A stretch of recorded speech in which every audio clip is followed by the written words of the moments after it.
자, 기도드리겠습니다. 사랑과 은혜가 많으신 하나님 아버지, 오늘도 주님께서 우리를 지극히 사랑하여 주셔서 하나님 말씀을 함께 나누게 하여 주심을 감사드립니다. 말씀을 나눌 때에 성령께서 조명하여 주셔서 깨달음이 있는 귀한 시간 될 수 있도록, 또한 이 지식이 우리만의 지식이 아니고 많은 사람들에게 또한 전파하여 가르칠 수 있는 그런 귀한 지식이 될 수 있도록 우리에게 또한 여러 가지 은혜를 더하여 주시옵소서. 우리 주 예수 그리스도 이름으로 기도드리옵나이다. 아멘. 예, 오늘은 기름 부음 받은 자에 대해서 함께 말씀을 나누고자 합니다. 구약 성경을 보면 예수 그리스도의 사역을 그대로 나타내주는 부분이 많이 있습니다. 구약에서 기름 부음을 받는 직책이 3개가 있는데, 왕과 제사장과 선지자죠. 그것은 예수님께서 왕 중 왕으로, 만유의 왕 중 왕으로 이 땅에 오셨고, 또 큰 대제사장으로 이 땅에 오셨으며, 참 선지자로 이 땅에 오셨습니다. 먼저 선지자를 보겠는데, 선지자와 제사장이요 서로 반대되는 역할이 많이 있어요. 선지자는요, 하나님 편에서 인간에게 말하는 겁니다. 인간이 어떤 죄를 지을 때 그거에 대해서 하나님의 뜻을 얘기하시는데, 경고하시고 책망하시고 재앙과 심판을 말씀하시고 그 깨달음을 이렇게 주도록 말씀하시는, 선지자는요 철저하게 하나님 편에서 하나님께서 하시라는 말씀을 인간에게 하는 거예요. 인간의 감정은 전혀 관계없습니다. 인간이 기분이 좋든 나쁘든, 저 이사야가요 히스기야 왕한테 그래요, 왕이요 당신은 병에 걸렸습니다, 3일이면 죽습니다, 또 얘기하는 거예요. 하나님께서 전하라고 하면 선지자는 철저하게 하나님 편에서 말합니다. 근데 제사장은요 인간 편에서 말합니다. 인간 편에서, 하나님 누가 너무 힘들어요, 그러니까 그를 좀 도와주세요. 그래서 제사장이라는 뜻 자체가 다리 놓는 자다. 그래서 인간과 백성과 하나님 그 사이에서 인간의 죄를 용서해달라고 그러고, 왜? 인간에게 오는 고난이요 다 보면은 그 속을 들여다보면, 영적인 문제를 들여다보면 죄 문제 때문에 오는 경우가 많이 있거든요. 고난이 올 때 그 고난의 결과죠, 결과. 그러면 고난이 다 틀려요. 그런데 그 고난이 결과라는 것이 생기기 전에는 반드시 원인이 있습니다. 원인 없는 결과는 없어요. 그런데 그 원인이 긍정적인 원인이 있고 부정적인 원인이 있어요. 긍정적인, 다 하나님께서 허락하셔갖고 오는 건데, 자기가 원해서 고난을 원해서 받는 사람은 아무도 없죠.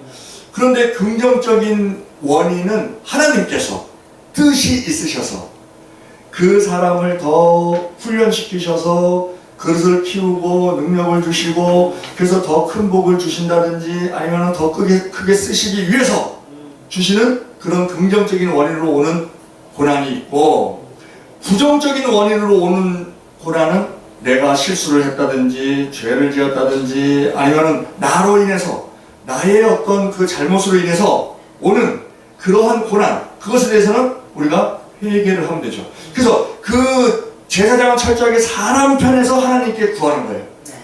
그러니까 선지자는요 진리를 선포하는 자입니다. 그리고 제사장은 은혜를 구하는 거예요. 그래서 예수님께서 은혜와 진리가 충만하더라 하는 그러한 그 위치에서 오신 것이죠. 자, 선지자는 하나님의 뜻, 하나님의 계획, 하나님의 목적을 사람에게 전하는 자입니다. 철저하게 하나님의 입장에서 경고하고 책망하고 하죠. 선지자가 많은 사회에는 문제가 있는 사회입니다. 왜? 하나님은 인간이 죄를 지을 때, 어떤 기준점 미달로 타락할 때, 그때 선지자를 보내요. 선지자를 보내는데 부지런히 보낸다고 성경은 기록하고 있습니다. 역대하 36장 15절 우리 함께 합독합니다. 그 열조의 하나님 여호와께서 그 백성과 그 거하시는 곳을 아끼사 부지런히 그 사자들을 그 백성에게 보내어 이르셨으나 그런데 인간이 듣지 않았다 이거죠. 특히 예레미야서 그 바벨론에게 멸망하기 직전에 그 남유다가 바벨론에게 멸망하기 직전에 그 예레미야서는 계속적으로 얘기를 합니다. 이 나라는 망한다. 이 나라는 바벨론의 포로가 된다. 바벨론에게 항복해야 된다. 회개해라. 계속 얘기하죠. 그래서 그 예레미야서에 보면 하나님께서 선지자를 부지런히 보냈다는 말이 특히 여러 번 있어요. 예레미야 17장 25절, 11장 7절, 25장 4절, 29장 19절, 35장 15절, 44장 4절에 하나님께서 부지런히 보내셨다. 선지자를 부지런히 보내셨다. 이렇게 얘기합니다. 선지자는 사람의 입장을 전혀 고려하지 않고 일방적으로 통보를 합니다. 그러니까 사람들이 듣기 싫은 소리를 하죠. 막 망한다. 막 저주가 임한다. 재앙이 임한다. 막 고쳐라. 그런 식으로 지금 계속하면 안 된다. 회개해라. 이러니까 사람들한테 환영을 못 받아요. 그래서 사람들이 막 배척합니다. 핍박합니다. 그래서 막 죽이려고 막 그래요. 그래서 예레미야도 사람들이 막 죽이려고 하니까 애국까지 막 도망갔다가 다시 오고 이런 일들이 벌어지잖아요. 예수님께서 십자가에 달리신 원인 중에 하나도요. 예수님께서 왕사역과 제사장사역과 선지자 사역을 하시는 데 있어서 선지자 사역을 하셨기 때문에 그로 인해서 십자가에 달리신 경향이 있어요. 왜? 그 유대 지도자들에게 그 대제사장 또 제사장 또 뭐 서기관 또 바리새인 유대인들의 종교적 지도자들, 그 종교 신앙단체니까 그 유도교는 신앙 공동체니까 그들이 지도자죠. 그 지도자들에게 뭐 너희는 독사의 자식이다, 뭐 회칠한 무덤이다. 회칠한 무덤이라는 거예요. 니들 다 뭐 하나님 잘 섬긴다고 하지만 무덤이라는 거지. 죽은 상태라는 거지. 그런데 하나님 편에서 얘기를 하니까. 그렇죠. 예, 그들의 죄를 막 그렇게 지적을 하시니까 저들이 죽여야 되겠다. 물론 무리들도 많이 따르고 그러니까는 종교적으로도 자기 기득권에 대한 어떤 위협도 느끼고 여러 가지 원인이 있었지만 선지자적 사역으로 인해서 즉 선지자는요 거짓 선지자가 있고요 참 선지자가 있습니다. 그런데 거짓 선지자 그리고 또 선지자 노릇하는 사람도 있어요. 선지자 노릇하는 거는 굉장히 쉽습니다. 그건 그냥 막 기분대로 말만 하면 돼. 나쁜 걸 지적만 하면 돼. 이 나라가 썩었어. 이게 또 어떤 목사님들이 이렇게 어떤 비리에 연루되면 교회가 썩었어. 자기 자식이 성적을 나쁘게 받아오면 너 이거 갖고 네 앞길이 훤하다. 공부 좀 해라. 네 앞길 아주 망하겠다. 이게 선지자 노릇하는 거예요. 그런데 선지자 노릇하는 사람들은 내 마음대로 얘기하는 거야. 내 마음대로. 참 선지자는 하나님의 뜻대로 얘기해야 되기 때문에 하나님의 뜻 그걸 하기 싫어도 내가 해야 돼요. 그런데 선지자 노릇하는 거는 내 기분대로 하는 거야. 내 기분대로. 엄청 쉬워요. 우리나라에 선지자 노릇하는 사람들이 엄청 많습니다. 우리나라 사람들 특히 많아요. 특히. 아주 타고났어. 그런데 선지자 노릇한 사람들은 예수님 만날 때 예수님께서 나는 모른다. 마태복음 7장 21절에 나더러 주여 주여 하는 자마다 천국에다 들어갈 것이 아니요 다만 하늘에 계신 내 아버지 뜻대로 행하는 자라 들어가리라. 그때 많은 사람들이 나더러 이르기를 주여 주여 우리가 왕 노릇했대요, 제사장 노릇했대요, 선지자 노릇했대요. 주여 주여 우리가 주의 이름으로 선지자 노릇하며 주의 이름으로 귀신을 쫓아내며 주의 이름으로 많은 권능을 행치 아니하였나이까 하리니 그때 내가 저에게 밝히 말하되 나는 너희를 도무지 알지 못하니 불법을 행하는 자들아 내게서 떠나가라. 선지자 노릇하는 것은 불법이에요. 왜? 내 마음대로 하기 때문에. 그런데 참 선지자의 끝은요 순교입니다. 참 선지자는 굉장히 어려운 거예요. 네? 참 선지자의 끝은 순교인 경우가 많이 있어요. 나단 선지자도 그러잖아요. 나단 선지자 다윗에게 그 바세바의 죄를 지적할 때 그 양의 비유를 비유해서 옆집에 양 한 마리의 양을 딸같이 키우는 사람이 있었는데 옆에 있는 사람이 양 많이 있는 사람이 그 양을 뺏어다가 손님을 대접했다. 그러니까 다윗이 그런 죽일 놈이 있냐? 그런 죽일 나라 그 사람이 바로 당신이요. 그게 선지자 하는 거예요. 참 선지자. 그때 만약에 다윗이 인성이 되고 영성이 있는 사람이니까 나단이 살았지. 아니면 그 악한 왕 같은 건 이런 헛소리 여라 이 헛소리 하는 놈을 사형을 하든지 입을 찢든지 했겠지. 그러니까는 이거 목숨 걸고 하는 거예요. 목숨 걸고. 자, 그런데 이 선지자는요, 자, 기름 부음 받는 직책 중에 하나인데 반드시 기름 부음 받지는 않아요. 제사장과 왕은 반드시 기름을 붓습니다. 기름 부음을 받아야 됩니다. 그런데 선지자는 기름 부음 받지 않는 경우도 있어요. 엘리사는요, 엘리야로부터 기름 부음을 받았어요. 열왕기상 19절에 보면 그 하나님께서 엘리야에게 하사엘에게 기름을 부어서 아람 왕을 세워라. 예후에게 기름을 부어서 북이스라엘 왕을 세워라. 엘리사에게 기름을 부어서 너의 제자 선지자로 삼아라. 그런데 엘리야가 기름 부음 받았다는 말은 없어. 그리고 뭐 이방 선지자나 거짓 선지자 이 사람들은 기름 부음을 받지 않았죠. 그런데 선지자가 막 역할을 해요. 발람이나 뭐 이세벨 같은 이런 사람들 기름 부음 받은 사람들이 아니죠. 그 선지자는 반드시 기름 부음을 받지 않아도 활동할 수 있다라는 것이 제사장이나 왕하고 좀 틀리고요. 엘리야는 엘리사가 이렇게 안 했을까요? 아니죠. 성경에 기록이 없어요. 엘리사는 엘리야의 제자였기 때문에 그 열왕기상 19장에서 엘리야에게 엘리사에게 기름을 부어라 하는 말이 있어요. 그런데 엘리야에 대해서는 그런 기록이 없어요. 자, 그리고 때로는 이 선지자는요, 자격이나 조건이나 신분이나 뭐 실력이나 인격에 상관없이 일하기도 해요. 그냥 보고 들은 것을 말하기만 하면 되는 거예요. 사람만 하는 게 아니고요. 자, 이 선지자라는 것은 하나님의 뜻을 깨닫게 해주는 거잖아요. 사람만 선지자 역할을 하는 것이 아니고 짐승도 합니다.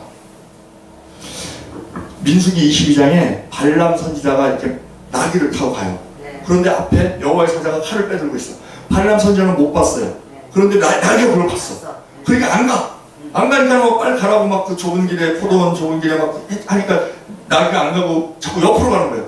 옆으로 가니까는 이 발람이 발이 막 벽에 닿았고 발이 상하는 거야. 그러니까 맞대기 갖고 막 세 번 치는 거예요, 막 나귀를. 그랬더니 나귀가 입을 열어. 아이씨, 왜 때려? 내가 뭐 언제 당신 말 안 들은 적 있어? 그럼 그때 이제 이 발람의 눈이 영안이 다 열려고 보니까 여호와의 사자가 앞에서 칼을 딱 뻗고 있는 거예요. 발람을 깨우치게 하기 위해서 하나님께서 그 발람의 나귀를 사용하신 거죠.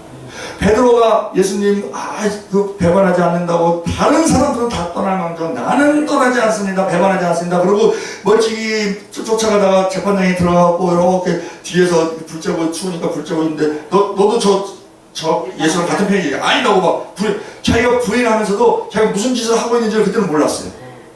몰랐는데 닭이 두 번 울잖아요. 그러니까는 깨달음이 딱 온 거예요. 그러니까는 그 재판장 밖에 나가서 통곡을 하잖아요. 자기가 지금 스승님을 배반하고 있다는 것을 그때 깨달았죠. 그러면 그 닭은 선지자 역할을 한 거예요. 베드로를 깨닫게 해주는. 그래서 하나님은 짐승을 통해서도 이렇게 깨닫게 하신다 하는 것을 우리가 성경에서 볼 수 있습니다. 교회 주변에 있는 사람들이 교회를 욕한다. 그러면 그 사람들은 선지자 역할을 하는 거예요. 우리가 돌아봐야 돼요. 우리가 왜 저런 욕을 먹어야 되는가.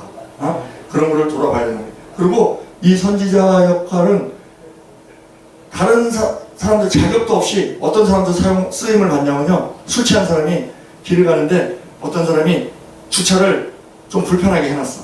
그래서 다니는데 불편해. 그러니까 다른 사람들은 그냥 불편하면서 지나가. 근데 술 취한 사람들은 취중 진언이라고 그냥 발로 그냥 그 차를 차면서 이 어떤 놈이 이렇게 차를 해놨어. 그럼 그 차 주차한 사람 책망하는 거예요.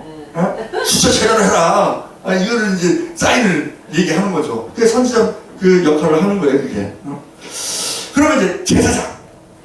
자, 선지자는 이제 그렇고 제사장은요. 아까 선지자가 반대되는 면이 많이 있다 그랬죠. 백성들 입장에서 백성들의 아픔, 문제, 어려움을 해결해달라고 하나님께 호소하는 겁니다. 그래서 제사장이 라틴어로 포니펙스라고 하는데 이게 다리 놓는 사람이라고 해요. 인간의 4대의 그 고난이 있잖아요. 질병 문제, 또한 그 물질 문제, 인간관계 문제, 법률 문제. 그것으로 인해서 고통당하는 그 이웃을, 그 고통을 내 고통으로 끌어안고 기도하는, 하나님께 도움을 청하는 거예요. 그럼 하나님께 도움을 뭘로 청해요? 기도로 청하잖아요. 아무개 집사 하나님, 아무개 집사님 병을 고쳐주세요. 아무개 집사님 가난을 해결해주세요. 아무개 집사님 자식과의 갈등, 고부간의 갈등 해결해주세요. 또 아무개 아들 뭐 대입시험, 취직시험 뭐 합격시켜주세요. 이번에 뭐 삼수하는데 꼭 합격시켜주세요. 이게 법률 문제거든요. 몇 점 이상을 획득해야 합격이 되기 때문이니까. 그런 것들을 내 문제로 안고 하나님께 도고 기도를 하는 거예요. 죄악을 용서해달라고 그러고 환난을 소멸해달라고 그러고 고난 중에 낙심 중에 있는 자에게 힘을 주시라고 그렇게 기도하는 거죠. 그걸 이길 수 있게 해달라고. 이길 수가 있으면 되거든. 그런 문제에 대해서 이길 수가 있으면 되거든. 그것에 대해서 막 기도를 하는 거. 즉 은혜의 선자다 하는 것. 그것을. 그리고 제사장은요 반드시 자격이 있는데, 첫째 씨가 있어야 된다. 씨가 있어야 된다는 건 아버지가 제사장이어야 돼. 그래야 내가 제사장이 될 수 있어요. 그런데 현대에 와서는 그 씨가 무엇이냐? 말씀과 믿음이 있어야 된다는 거예요. 왜? 제사장 역할을 하려면 기도를 해줘야 돼요. 그런데 믿음 없는 사람이 어떻게 기도를 해? 그러니까 믿음이 없으면 제사장 역할을 할 수가 없어요. 그래서 믿음이 있어야 된다. 그리고 또 두 번째는 나이가 성숙해야 됩니다. 구약에서요 제사장이 되기 위해서는 30세 이상이 돼야 제사장이 될 수 있습니다. 즉 어느 정도 성숙해야 된다는 거예요. 그런데 지금 와서는 자, 나이가 4가지 종류가 있어요. 호족상 나이가 있고, 육체적인 건강으로 인한 나이가 있고, 정신연령이 있고, 신앙적 연륜이 있어요. 그런데 이 나이가 성숙해야 된다는 것은 이 정신연령이나 신앙적 연령이 성숙해야 된다는 것을 지금에 와서는 알 수 있어요. 왜? 남의 고통을 내 고통으로 끌어안기 위해서는 그런 성숙도가 있어야 된다는 거죠. 성숙도, 나이가 아무리 많고 그래도 이 정신적으로 좀 남을 생각하는 것에 대한 배려가 없는 좀 미숙한 사람은요, 가난한 사람, 아유 지가 뭐 게을러서 가난했지 뭐, 가난한 거지. 병든 사람, 자기 몸 관리를 제대로 못해서 병든 거지 뭐. 그걸 그만이에요. 남의 고통을 내 고통으로 끌어안지 못해. 그래서 제사장이 되기 위해서는 그 남의 고통을 내 고통으로 끌어안을 수 있는 그런 성숙도가 있어야 된다. 그리고 세 번째로는 반드시 기름 부음을 받아야 됩니다. 지금 현대에 와서 기름 부음 받는다는 것은 무엇을 말하냐? 성령 세례를 받아야 된다는 거예요. 왜? 제사장 역할을 하기 위해서는 남의 고통을 내 고통으로 끌어안기 위해서는 내 안에 성령의 열매가 있어야 돼요.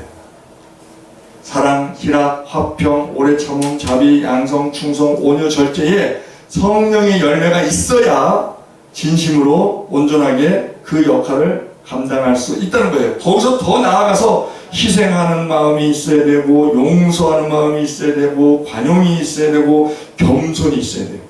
그러니까 이것은 성령 충만하지 않고서는 우리 겉사람으로서는 그것을 이룰 수가 없다. 그래서 기름 부음을 받아야 한다. 즉 성령 세례를 받아야 한다 하는 겁니다. 자, 사역 중에 제사장 사역 중에 가장 중요한 것이 기도예요. 기도. 지적하고 책망하고 비난하고 여기에만 머물러 있으면 이건 선지자 사역에 머물러 있죠. 우리 여러분들은요, 선지자 사역과 제사장 사역을 같이 다 하고 계신 분이에요. 남에 대한 잘못을 이렇게 지적해주고 그거에 대해서 회개를 권하고 또 그 잘못한 거에 대해서 내가 끌어안고 그 고난당하는 거에 대해서 내가 끌어안고 또 이렇게 하나님께 기도드리고 하는 선지자 역할과 모든 목회 현장에 있는 분들은 그 선지자 역할과 제사장 역할을 다 하시는 분들이에요. 그렇게 하시는 분인데 우리가 자, 선지자를 우리가 논했는데 선지자를 논함으로 인해서 우리가 취해야 하는 것은요, 거짓 선지자가 되면 안 된다. 그런데 거짓 선지자 될 사람은 아무도 없어 보여요.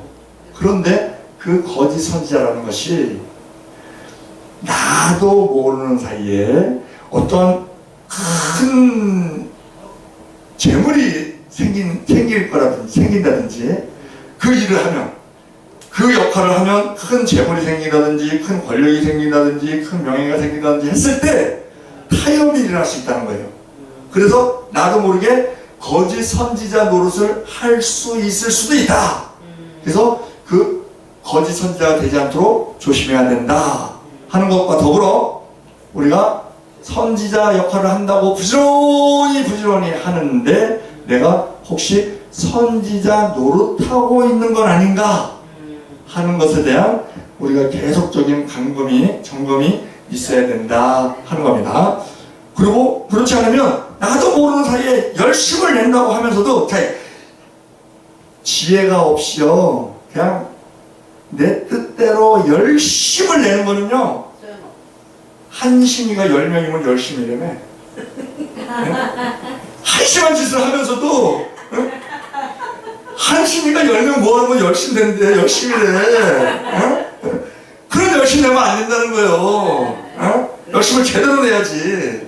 내가 희생하고 헌신하고 하는데 상급 제대로 받아야 될 거 아니에요. 그러니까 그런 것에 우리가 주의를 해야 되고 이 제사장에 있어서는요. 자, 제사장은 남의 거를 끌어안고 하나님께 간구하며 기도하며 합니다. 하는데 기도를 주사역으로 하죠. 제사장은 기도를 주사역으로 해요. 그런데 이 제사장도 그냥 기도에만 머물러 있을 것이 아니고 행동하는 제사장이 돼야 된다. 예를 들어서 막 어디 주변에 보니까 막 주변이 막 지저분해요. 막 주변이.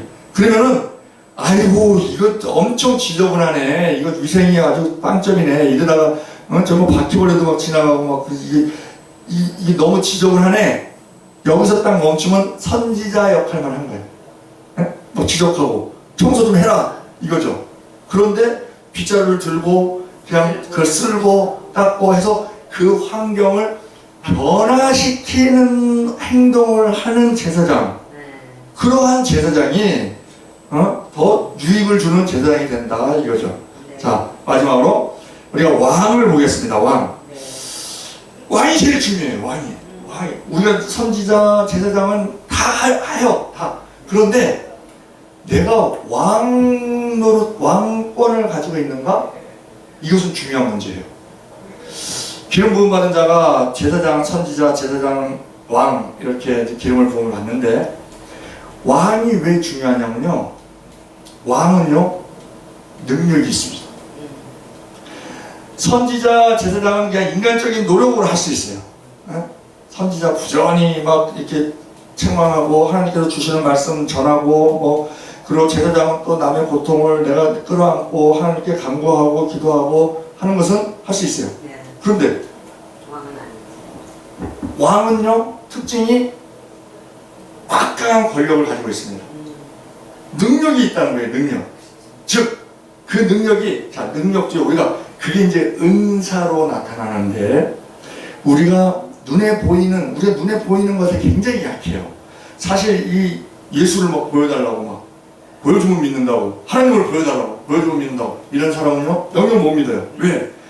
예수를 믿는 신앙생활 하는 거는요 보고 믿는 것이 아니고 믿으면 보입니다. 네, 무엇으로? 영안으로. 그런데 사람들은 육체에 매여 있어요. 겉사람에 매여 있어서 눈으로 보여달라는 거예요. 그러니까 답이 안 나오는 겁니다. 그러니까 그런데 눈에 보이는 어떤 능력을 행하는 사람이 있을 때 사람들이 그쪽으로 확 쏠립니다. 은사자에게 쏠려요. 그런데 우리가 분명히 이 왕권에 있어서 굉장히 중요한 것은요 분별력이에요. 왜? 마귀도 옛날에는 하나님 곁에 있던 천사였어요. 천사장이었어요. 능력이 있습니다. 영적인 능력이 있어요. 그래서 무당도 병치료도 하고 때로는 문제 해결도 하고 해요. 그런데 문제는 뭐냐? 그 끝이 안 좋다는 거지. 그런데 지금 당장 눈에 보이는 것으로 인해서 거기에 매료되기 시작하면 엉뚱한 길로 그것이 사단의 세력임에도 불구하고 거기에 매여서 가는 그러한 경향이 있기 때문에 절대적으로 우리가 그 은사 능력에 대해서 그 능력 발휘하는 거 이게 왕권이에요. 왕권. 자, 그런데 이 왕권은요 그냥 갑자기 주어지는 것이 아니고 선지자 노릇 우리가 부지런히 하고 제사장 역할 부지런히 하고 했을 때 자 그때 하나님께서 주어져요. 그러니까 우리가 아무개 집사에 대해서 막 기도하고 그를 위해서 금식하고 문제 해결을 위해서 막 그렇게 내 문제처럼 막 해줘요. 그러면 그게 하나님 보시기에 어여쁜 거죠. 그러니까 계속적으로 또 이 사람 해결되면 또 이 사람 거 해주고 이 사람 해결되면 또 이 사람 거 해주고 막 그래요. 그러면은 어느 순간에 하나님께서 야 알았어. 내가 너를 쭉 지켜보니까 넌 너무 신실해. 너무 성실해. 그러니까 앞으로는 나한테 이제 안 와도 돼. 네가 해결해줘. 병든 자에게 기도하면 병이 낫고 가난한 자에게 기도하면 가난이 물러가고 인간관계에 있어서 기도하면 그 인간관계 화평이 일어나고 그것을 내가 너에게 권한을 줄게. 그리고 주는 그게 왕권입니다. 하나님의 대리자로서 행할 수 있는 거예요. 하나님의 능력을 행하는 거예요. 문제를 직접 해결해 주는 자. 이게 왕권입니다. 말씀을 바탕으로 기도하면 병이 낫고 가난을 극복하게 되고 인간관계를 회복하게 되고 법률 문제로부터 해방되게 되고. 그런데 우리가 생각할 때는 어떠한 병이 있을 때 기도하면 병이 나면 우리가 확 알아요. 가난이 있을 때 기도하면 우리가 가난이 변화가 일어나서 그 집에 막 풍성해지는 걸 보면 기도 응답이라는 걸 알아요. 그런데 하나님께서 역사하시는 방법은 우리 인간의 경우의 수보다 훨씬 많습니다.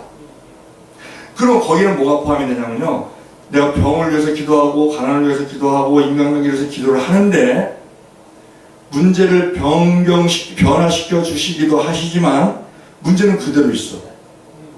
오히려 더 악화가 되나 그런 경우도 있어요.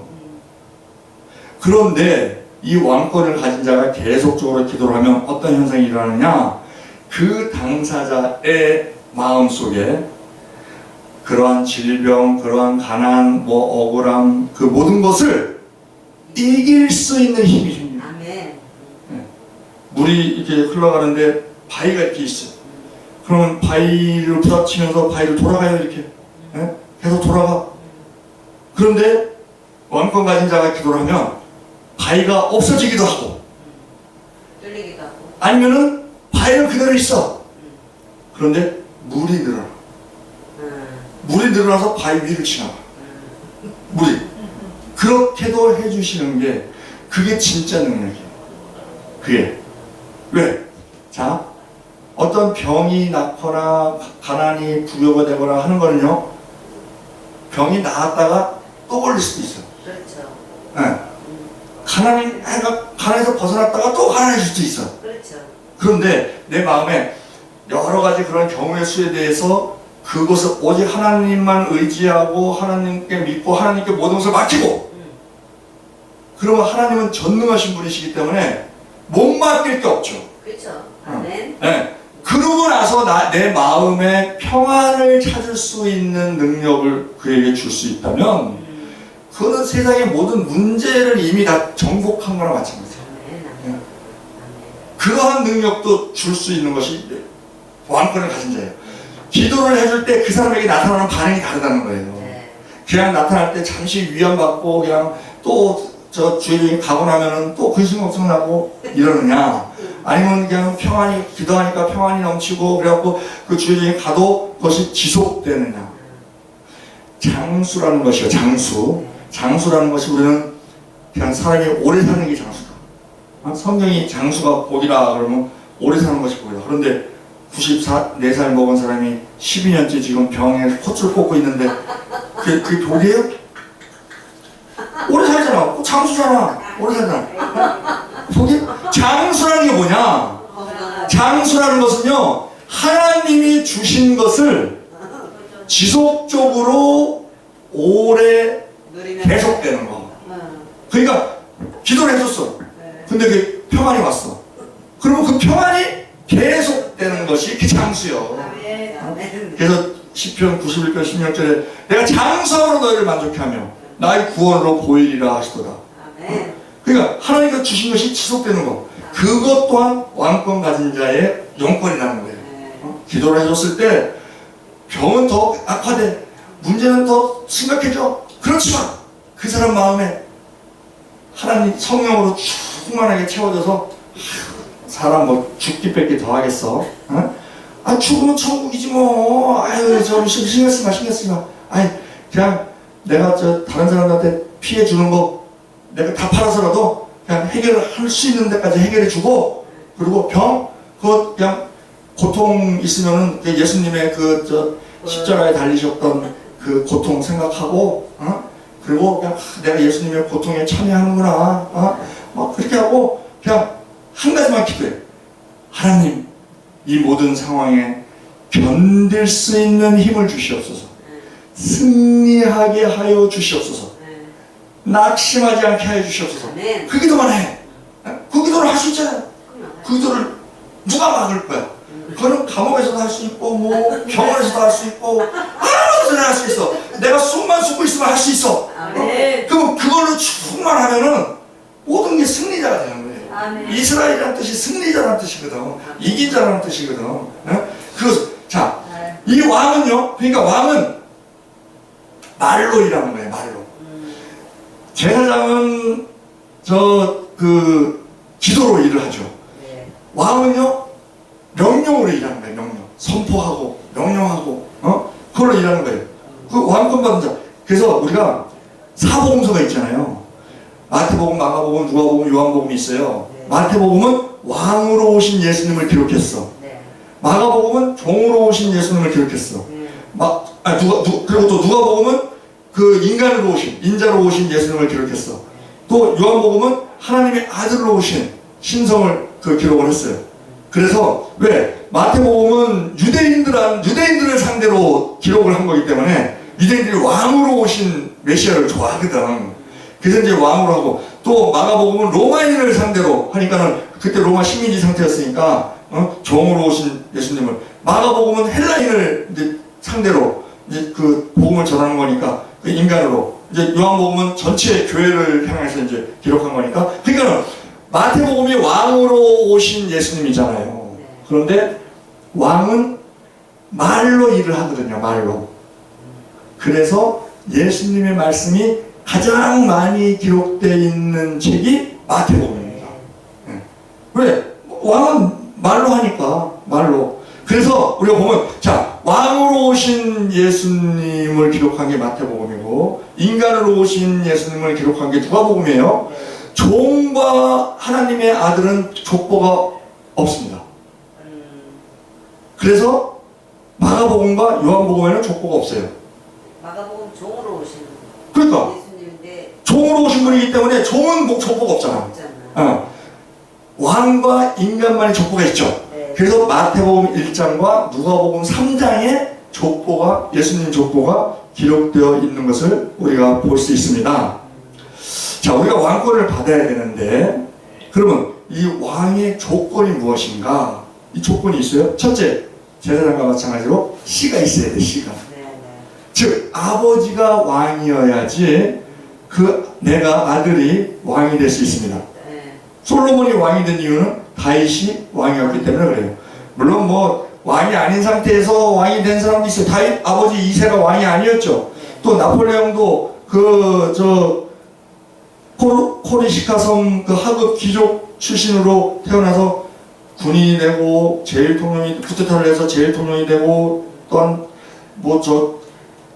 종신통령이 되고 황제까지 올라가는 그러한 경우도 있는데, 정상적으로 보면 왕이 되기 위해서는 아버지가 왕이어야 된다. 그런데 우리가 왜 왕이 될 자격이 있느냐? 우리 아버지가. 그렇지. 우리 아버지가, 우리 하나님이 왕이시거든요. 만왕의 왕이시. 그렇죠.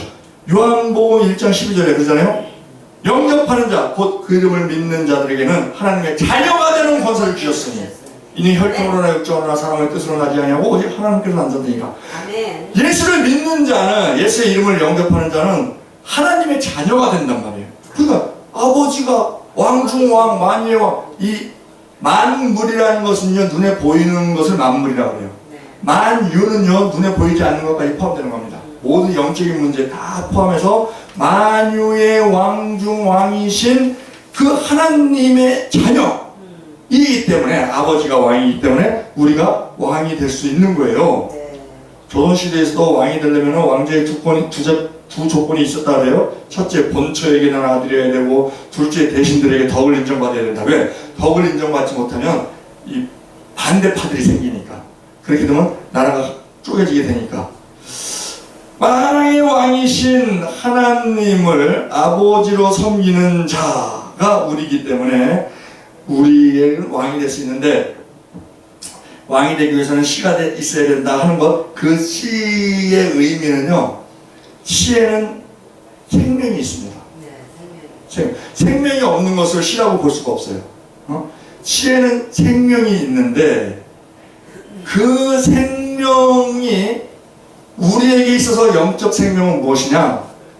예수님을 믿는 것이 우리에게 생명이 있는 거예요. 예수님께서 계속 말씀하세요. 나는 생명이다. 요한복음 6장 36절에 예수께서 가라사대 내가 곧 생명의 떡이니 내게 오는 자는 결코 줄이지 아니할 터요 또 나를 믿는 자는 영원히 목마르지 아니하리라. 요한복음 6장 53절에 예수께서 이르시되 내가 진실로 진실로 너희에게 이르노니 인자의 살을 먹지 아니하고 인자의 피를 마시지 아니하면 너희 속에 생명이 없느니라. 또 요한복음 8장 12절에 예수께서 또 일러 가라사대 나는 세상의 빛이니 나를 따르는 자는 어둠에 다니지 아니하고 생명의 빛을 얻으리라. 아멘. 또한 요한복음 11장 25절에 예수께서 가라사대 나는 부활이요 생명이니 나를 믿는 자는 죽어도 살겠고 무릇 살아서 나를 믿는 자는 영원히 죽지 아니하리니 그것을 너희가 믿느냐 하시사. 요한복음을 기록한 목적 자체도 우리에게 예수를 믿음으로 말미암아 생명을 갖게 하기 위함이다라고 기록해주고 있어요. 요한복음 20장 21절에 오직 이것을 기록함은 너희로 예수께서 하나님의 아들 그리스도이심을 믿게 하려 하며 또 너희로 믿고 그 이름을 힘입어 생명을 얻게 하려 함이니라 하고, 즉 우리 모두는 다 예수를 믿는 자이기 때문에 우리 안에 생명이 있고 우리의 아버지 되시는 하나님이 계시고 우리가 하나님의 자녀이기 때문에 예수를 믿음으로 말미암아 우리가 자녀됐기 때문에 우리가 왕권을 가진 자격이 있다. 첫 번째 조건은 만족을 합니다. 두 번째, 이 왕에는요 나이 제한이 없습니다. 열왕기하 11장 21절에 보니까 요아스가 위에 나아갈 때 나이 7세였더라. 열왕기하 22장 1절에 요시아가 위에 나갈 때 나이 8세더라. 우리나라에서도 신라의 박격거세는 13세 때 왕이 됐고 진흥왕은 7세 왕이 됐고 조선시대 단종은 12세 왕이 됐고 숙종은 14세 왕이 됐고 고종은 12세 왕이 됐대요. 나이에 제한이 없다. 그런데 중요한 것은 자 왕은요 누가 되냐면 왕자 중에서 왕이 됩니다. 그렇죠? 왕자 중에서 왕이 돼요. 우리는 하나님의 자녀, 왕의 자녀, 우리 왕자예요. 왕자인데 우리가 다 왕이 아니야. 그러면 누가 왕이 될 수 있느냐? 자, 다윗이요 아들이 19명이 있었어요. 그런데 10번째 아들 솔로몬이 왕이 됐어. 밧세바가 다윗에게서 4명의 아들을 낳아요. 7번째 아들, 8번째 아들, 9번째 아들, 10번째 아들이 다 밧세바가 낳은 아들이에요. 그런데 밧세바 입장에서 아들이 4명 있는데 그 중에서 솔로몬을 밀어서 솔로몬을 왕을 시켜요. 즉 왕자라고 다 왕이 되는 건 아니다. 그러면 누가 왕이 되느냐? 왕의 총애를 입어야 된다. 그래야 왕이 되는 거예요. 우리가 다 하나님의 자녀예요. 다 왕자야, 다 왕자. 영은요, 영은 성이 없습니다. 그래서 천국에 가면 실장 안 가요. 그래서 지금은 남녀로 구별되어 있지만, 이 자손 번성을 위해서 남녀로 번성이 되어 있지만, 하나님 입장에서 보면, 영적으로, 하나님 입장에서 보면 모두가 다 아들입니다. 여자도 아들이에요. 예수님 입장에서 보면 모두가 다 신부입니다. 남자도 신부예요.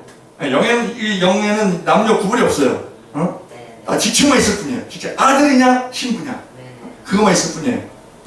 자, 그런데 이 왕이 총애를 입어야 되는데 그 총애를 입기 위해서는 그러니까 우리가 제사장 역할을 할 때 하나님께 우리가 기도하잖아요.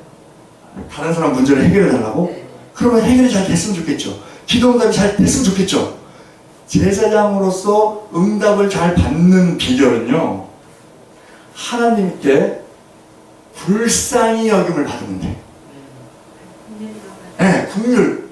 하나님의 긍휼을 받으면요, 우리의 모든 고난이 다 해결됩니다. 불쌍하게. 하나님께 긍휼을 받으면, 불쌍히 여김을 받으면 모든 고난은 다 해결돼요. 벗어날 수 있어요. 왜? 하나님께서 불쌍하잖아. 그러니까 해결해 주는 거예요. 한나가 와갖고 막 기도하는 게 불쌍하잖아. 막 오죽하면 엘리사장이 막 기도하는데 힘이 없어갖고 그냥 하니까 술 좀 끊어라 뭐 그런 소리 듣고, 그러니까 하나님께서 섬을 딱 주잖아요.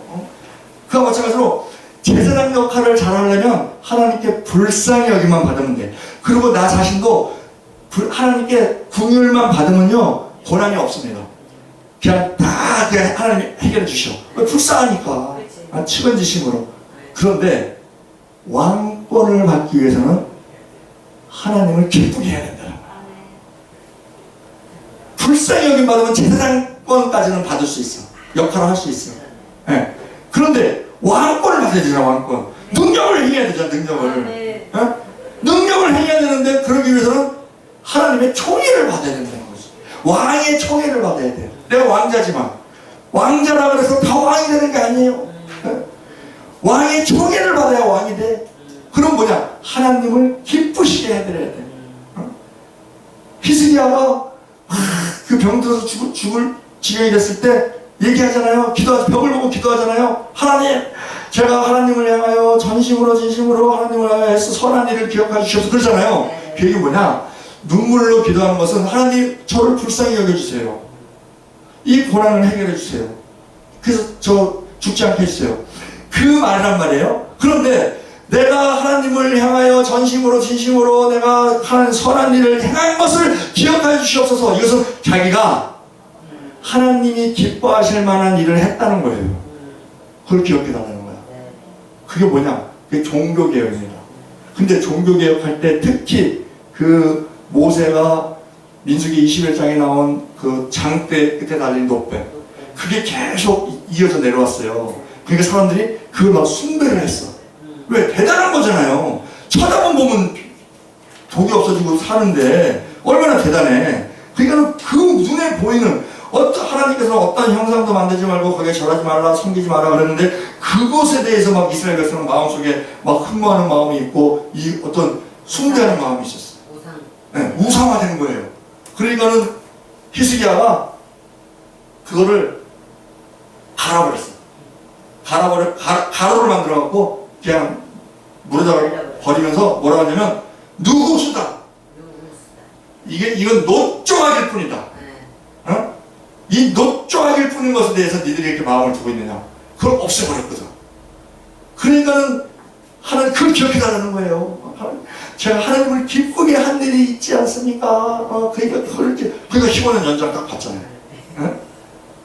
그러니까 우리가 하나님의 긍휼과 더불어 또한 우리의 사역이나 우리의 말이나 행동이나 모든 것에 있어서 하나님이 기쁘실 만한 그런 일들을 하도록 우리가 노력을 해야 된다는 거예요. 그리고 왕권이 주어졌을 때 진짜 필요한 것이 무엇이냐면 분별력입니다. 왜? 왕권은요, 말하는 대로 다 돼요. 그런데 복을 받지 말아야 되는 악인한테 막 복을 막 주면 돼요, 안 돼? 말하는 대로 된다니까. 일단 권한을 받았으니까. 하나님 다시 수정하실 망정.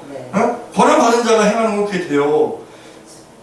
그러면은, 그래서 우리가 그 은사자들이 굉장히 불행을 당하는 경우들이 많이 있어요. 그건 왜냐? 하나님께서 능력을 주셨어. 능력을 주셨는데 막 분별력 없이 막 쓰니까 주지 말아야 되는 사람한테 막 복을 막 주고. 왜? 주지 말아야 되는 사람, 그 사람이 안 합니다. 아는데도 그 사람 복을 줘요. 왜? 그 사람이 나한테 많은 걸 바치거든. 많은 걸 바치니까 그냥 복을 주는 거야. 그런 일이 자꾸 반복이 되니까 하나님이 그 왕권을 뺏어버립니다. 그럼 능력이 없어져요. 능력이 없어지는데 이 은사자들 능력을 계속 행했던 사람은요, 자기한테 능력이 없음을 자기가 알고도 능력 없다는 것을 인정을 안 합니다. 그러면 어떤 사태가 벌어지냐? 사람들을 속여요. 쇼맨십을 나타내는 거예요. 그래서 우리가 나에게 주어진 왕권을 다시 회수당하지 않기 위해서는 분별력 있게 사용해야 된다. 하나님의 뜻에 맞게 사용해야 된다. 자, 예를 들어서요. 베드로가 사람들한테 안수를 하니까 막 성령을 받아 막. 그러니까는 마수사 시몬이 그걸 딱 보더니 이 마수사 시몬은 영적인 그런 일에 대해서 관심이 많은 사람이거든요. 딱 보니까는 와, 이 신기한 거야. 그러니까 베드로한테 뭐라 그래요? 야, 내가 돈을 줄 테니까 그걸 나한테 팔아라. 나도 그래서 이게 사람들한테 손을 얹어주면 막 성령이 막 받아 목사님을 기뻐하고 막 그냥 그런 표시가 나도록. 그러면서 이 마수사 시몬은 그거지. 내가 너한테 성령 줄 테니까 너 나한테 얼마 내 이거지. 그거 하려고 그러는 거지. 그거 하려고 이제. 그러니까 베드로가 뭐라 그래? 베드로가 만약에 분별 없는 사람 같았으면 그래, 돈 얼마 줄 거야? 뭐 5천만 원 줄 거야? 알았어. 줄 수 있다는 거예요. 분별력이 없는 사람이면. 근데 베드로가 뭐라 그래? 분별력이 있는 사람이잖아. 은과 금으로 그걸 산다고 너는 그 은과 금과 함께 너는 망할 거라고 그러잖아요. 자, 우리가 사도행전 8장 18절로 20절 우리 함께 합독합니다. 시몬이 사도들의 안수함으로 성령 받는 것을 보고 돈을 들여 가로되 이 권능을 내게도 주어 누구든지 내가 안수하는 사람을 성령을 받게 하여 주소서 하니 베드로가 가로되 내가 하나님의 선물을 돈 주고 살 줄로 생각하였으니 내 음과 내가 함께 망할지니라 이러잖아요. 이렇게 분별력 있게 사용을 해야 된다는 거예요. 그리고 이 왕은요 세상을 심판할 능력이 있습니다. 이 세상 임금이 뭐예요? 마귀거든요. 요한복음 12장 31절에 보면 이 세상이 심판에 이르렀으니 이 세상 임금이 쫓겨나니라 그래요.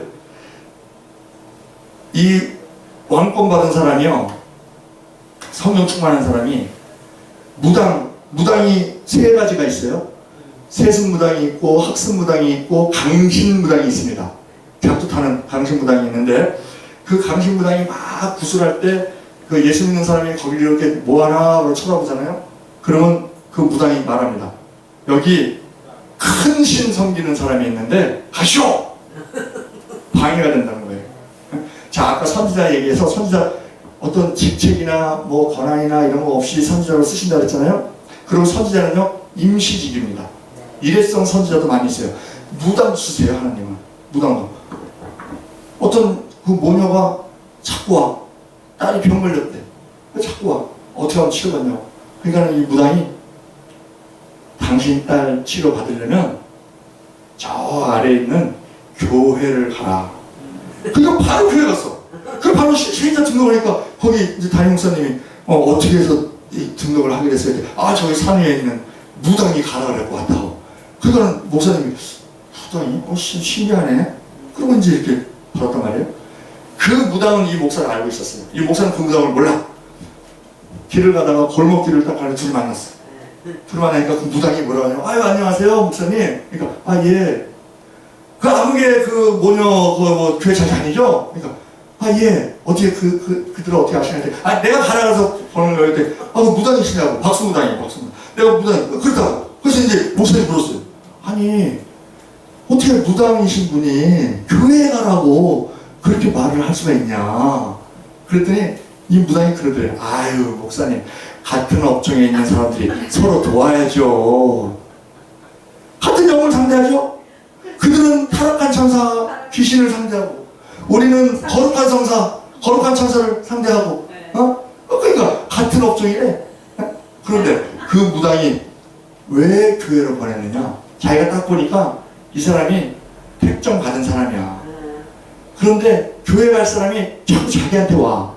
자기한테 오니까 오면은 자기가 불편해. 점괘가 안 나와. 그게 이제 영업방해가 일어나고 있는 거야. 그러니까 어떻게 해? 이 사람을 위해서 보내는 게 아니고 자기 살기 위해서 손님 하나 선전해야 되겠다. 그리고 당신 저 교회 가라고. 타락한 천사도요 천상에 같이 있었어요 옛날에. 그래서 천상의 비밀을 많이 알고 있습니다. 많이 알고 있기 때문에 예를 들어서 사람들이 이 돈 버는 걸 좋아하잖아요. 특히 자영업자들은 그 목적이잖아. 돈 버는 게 목적이잖아. 그거 좋아서 하는 사람은 드물어요. 한 10%밖에 안 돼. 돈 벌려고 하는 거야. 뭘로 하고 돈 벌? 그럼 개업을 하죠. 그럼 고사를 지냅니다. 고사를 지내는데 그들이요 고사를 지내고 나서 돼지머리 갖다 놓고, 왜 돼지머리 갖다 놓냐면 귀신을 불러들여야 되는데 귀신이 좋아하는 게 돼지야. 걸어서 광인들이 예수님한테 그러거든요. 우리 저 돼지 속에 들어가게 해달라고. 돼지가 좋으니까 그런 거예요. 근데 돼지를 왜 좋아하느냐? 자기 귀신하고 공통점이 있어. 시끄럽다, 더럽다, 탐욕스럽다. 이 코드가 맞아. 돼지를 좋아해. 그러니까 돼지를 좋아하니까 그걸 알아. 저 무당들이. 왜? 타락한 천사한테 그걸 배우는 거예요. 접하니까, 귀신을 접하니까. 그래서 타락한 귀신이 자기들 기도하잖아. 기도하면 우리는 하나님께 기도하지만 그들은 그 귀신한테 뭐 우리 할아버지라고 그러고 뭐 우리 할머니라고 그러고 뭐 그래요. 예? 거기다 기도하는 거야. 그러면 그 천사가 가르쳐줘. 예? 가르쳐주면서 뭐라고 하냐면 고사 지낼 때는 돼지머리를 써라. 그걸 가르쳐준 거예요. 왜? 우리가 좋아한다. 그런데 귀신이 오라고 돼지머리 쓰는 거예요. 그러고 나서 다 끝나고 나서 손님 들어오는 그 입구에다가 명태를 답니다. 거기다 돈 딱 꽂아갖고. 그거 왜 그러냐면요. 돈하고 생선하고 관계가 있어. 봐봐요. 예수님께서 베드로랑 같이 성전을 드나드는데 성전세 받는 사람이 베드로한테 그래요. 야, 너는 왜 네 선생하고 성전세를 안 내냐? 그러니까 예수님께서 나는 하나님의 아들이기 때문에 안 내도 되지만 다른 사람들이 모르는 사람들이 오해할 수 있으니까 야 베드로야 돈 내자. 그런데 예수님께서 야 저 무화과 나무 저 반 쪼개봐. 그럼 거기 한세개 나올 거야. 이렇게 안 하셨어요? 그렇죠. 저기 양 있지? 양 저 졸고 있는 양 그 입 이렇게 벌려봐. 그러면 한세개 나올 거야. 그렇게 하실 수 있잖아요. 아니면은 야 너 땅 파봐. 땅. 그럼 한세개 있을 거야. 그거 내. 이렇게 하실 수 있어요. 그런데 베드로한테 뭐라고 하시냐면 야 바다에 가서 낚싯대 들이고 제일 먼저 올라오는 물고기 입을 열어봐. 그럼 거기에 한세개 있을 거야. 물고기가 돈을 줘. 물고기가 돈을 줘요. 그게 천상의 비밀입니다. 그게 예수님 그걸 쓰신 거예요. 근데 타락한 귀신들 그걸 알아. 아니까 생선을 달아놓으라는 거예요. 생선이 돈을 준다. 네? 그래서 다른 생선은 달 수가 없잖아. 그러니까 부고 마른 거. 그렇지. 그거를 아니 드나들어서 봐봐요. 그러면 부고 딱 해서 맞아요. 도망가지 말라고 실로 딱 묶어놓은 거야. 어? 그래서 그게 천상의 비밀인데 그 타락한 천사가 그걸 아는 거죠. 야 물고기가 돈을 준다. 그러니까 물고기를 달아. 어? 돈을 벌고 싶으면 중들이 돈이 필요하잖아. 거의 뭐 제조업하는 것도 아니고 뭐 어떻게 돈이 필요하잖아. 오는 사람들이 돈을 잘 많이 내야 돼. 그러니까 물고기를 풍경 있잖아요. 풍경. 네. 물고기를 다 담아. 물고기가 돈을 가져온다. 그걸 귀신한테 듣는 거예요. 그리고 승무 알아요? 승무 막 춤추는 거? 네. 거기에 위에 나무로 딱 새기는 게 있어요. 물고기 딱 있어. 네. 물고기. 그리고 목탁 있죠, 목탁. 네. 그게 물고기 모양입니다. 붕어가 네, 붕어처럼 그게 물고기예요. 들어오나 봐라. 어? 계속 두드리는 거야. 물고기가 돈을 준다. 오나 봐라. 아, 맞아. 진짜. 그게 귀신한테 배운 거라니까. 그럴듯하네요. 귀신이 가르쳐준 거예요, 귀신이. 그리고 그림도 보면은 막 물고기들이 막 엉켜있는 그림들. 그림들 있어요. 그 태화라 그러는데 그런 그림 많이 그려요. 왜? 물고기가 돈을 주니까. 그리고요, 옛날에 그 말 있어요. 벌교에서 주먹 자랑하지 말고, 순천에서 인물 자랑하지 말고, 네. 여수에서 돈 자랑하지 말래. 여수 배가 제일 많은 지역이 여수거든. 그리고 지금도요, 음식 사 먹으면 일식집이 제일 비싸. 응? 왜? 물고기 돈하고 관계되게 비싸게 파는 거야. 응? 자, 그렇기 때문에 왕권을 받은 자는 분명하게 중요한 것은 분별력 있게 사용해야 된다. 분별력 있게 사용하지 못하면 다시 횟수당한다. 어? 왕권을 박탈당할 수 있다.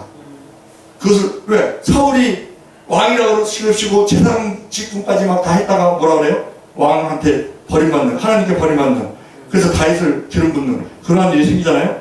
그 마귀를 이길 수 있는 력. 자, 분명한 것은 결론을 맺겠습니다. 분명한 것은 하나님께서 우리를 왕 같은 제사장으로 세우셨다는 거예요. 너무나 잘 아는 우리 베드로전서 2장 9절의 말씀.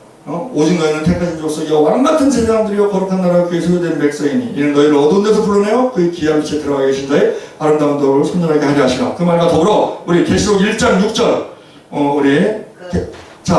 계시록 6장 1장 6절 우리 합독합니다. 그 아버지 하나님을 위하여 우리를 나라와 제사장으로 삼으신 그에게 영광과 능력을 세세토록 있기를 원하노라. 아멘. 계시록 5장 10절 저희로 우리 하나님 앞에서 나라와 제사장을 삼으셨으니 너희가 땅에서 왕노릇 하리로다. 아멘. 세상 임금을 심판할 그리고 복음을 전할 그럴 권세를 우리에게 주셨는데 세상 임금으로 인해서 하나님이 참 왕이신데 하나님만이 유일한 왕이신데 마귀가 자기가 왕이라고 왕인 척을 해요. 그러니까 하나님이 막 진노하시는 거예요. 자, 예레미야 10장 10절 우리 합독합니다. 오직 여호와는 참 하나님이시요 그러니까 거짓 하나님이 있다는 거예요. 사실은 하나님이시요 죽은 하나님이 있다는 거예요. 영원한 하나님이시라 영원하지 않은 하나님 노릇하는 게 있다는 거죠. 영원한 왕이시라 그 진노하심에 땅이 진동하며 그 분노하심을 열방이 능히 당치 못하느니라 하는 것처럼 우리에게 왕권을 주실 겁니다. 선지자권 제사장권을 이미 주셨어요. 우리에게. 그런데 우리가 왕자된 자로서 왕권을 우리가 받아야 되는데 주실 거예요. 아멘. 왜? 어떤 사람에게 주느냐? 줬을 때 하나님의 일을 잘 할 사람. 그래서 우리가 하나님의 총애를 입기 위해서 하나님을 기쁘시게 하는 일을 열심히 할 때 그 왕권을 잡으면요 어떤 현상이 나냐면은 악한 세력이 손도 못 대는 일이 벌어집니다. 자, 요한일서 5장 18절로 20절 요한일서 5장 18절로 20절 합독합니다. 하나님께로서 난 자마다 범죄치 아니하는 줄을 우리가 아노라. 하나님께로서 나신 자가 저를 지키심에 악한 자가 저를 만지지도 못하느니라. 또 아는 것은 우리는 하나님께 속하고 온 세상은 악한 자 안에 처한 것이며 또 아는 것은 하나님의 아들이 이르러 우리에게 지각을 주사 우리로 참된 자를 알게 하신 것과 또한 우리가 참된 자 곧 그의 아들 예수 그리스도 안에 있는 것이니 그는 참 하나님이시요 영생이라. 그래서 분별력을 분명히 갖고 많은 사람들을 위해서 하나님을 위해서 우리가 하나님 사랑 이웃 사랑이 하나님 주신 명령이잖아요. 하나님을 위해서 이웃을 위해서 우리가 왕권을 온전히 사용하게 되는 우리 모두 되기를 우리 주 예수 그리스도 이름으로 축원드립니다. 기도드립니다. 사랑과 은혜가 많으신 하나님 아버지 주님께서 지극히 사랑하시고 오늘도 말씀을 나누게 하시면 감사드립니다. 선지자권 제사장권 이미 받았습니다. 왕권 받기를 원합니다. 우리가 하나님을 기쁘시게 하는 것이 어떤 것인지 잘 분별해서 열심을 낼 때에 하나님께 왕권을 주심으로 말미암아 하나님을 위하여 이웃을 위하여 하나님 나라 확장을 위하여 우리가 더욱더 많은 사역을 하고 또한 그 상급 많이 싸움으로 말미암아 멸류관 받아 그 예수님 만나는 그날 멸류관 다시 돌려드리는 그 우리 모두가 될 수 있도록 복이 더하게 하여 주시옵소서. 일싸우며 우리 주 예수 그리스도 이름으로 기도드리옵나이다. 아멘.